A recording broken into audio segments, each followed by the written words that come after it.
Buenas amigos y amigas de la historia, bienvenidos a Mini Biografías Históricas.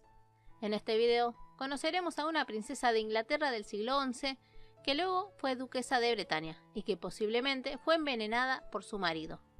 Hoy conoceremos a Constanza de Inglaterra, o también conocida como Constanza de Normandía, hija de Guillermo el Conquistador. Constanza de Normandía y de Flandes nació entre los años 1057 a 1061 en Normandía, actual Francia. Era hija del todavía duque de Normandía, Guillermo, y su esposa Matilde de Flandes. Constanza era la hija favorita de Matilde y aunque no hay datos sobre su educación, seguramente fue como la de todas las princesas de la época, siendo su destino casarse y dar hijos. De hecho, sí se sabe que Constanza era la más culta y hermosa de todas las hijas de Guillermo, y que se casaría a una edad mayor para lo que era la época. En el 1066, su padre se convierte en rey de Inglaterra, siendo el primer normando en reinar, por lo que Constanza era princesa de ese lugar con el beneficio, por decirlo así, de conseguir un marido a su altura. De hecho, sus padres le arreglaron su matrimonio con el duque de Bretaña, Alano IV, para poder lograr la paz entre los ducados de Normandía y de Bretaña y así terminar definitivamente con la guerra bretón-normanda.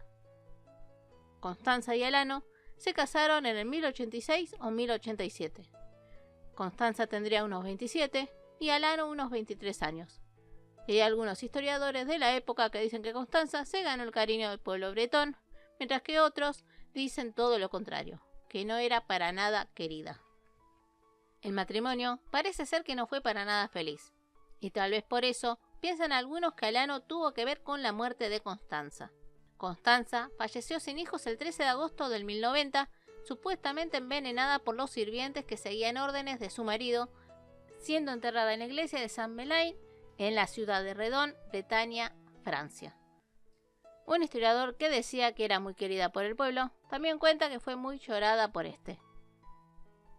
En 1672, su tumba fue abierta y se encontró un material de lana con la que fue envuelta y una cruz de plomo donde estaba grabado su fecha de muerte, el nombre de su padre y marido.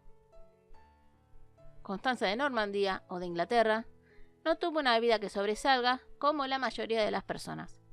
Fue otra princesa más del intercambio político para sacar algún beneficio, en este caso la paz con Bretaña, pero que si seguimos la línea de que se llevaba mal con su marido, lo terminó pagando con su vida. Y como digo, es bueno conocer sobre personas no conocidas o no tan conocidas, por más que lo que sepamos de esta sea muy poco. Bueno, espero les haya gustado el video. Si saben algo más de ella, espero sus comentarios. No se olviden su like y de compartir el video, así más personas conocen a esta princesa y van amando la historia. Les mando un muy fuerte abrazo y nos vemos en el próximo video. Besos.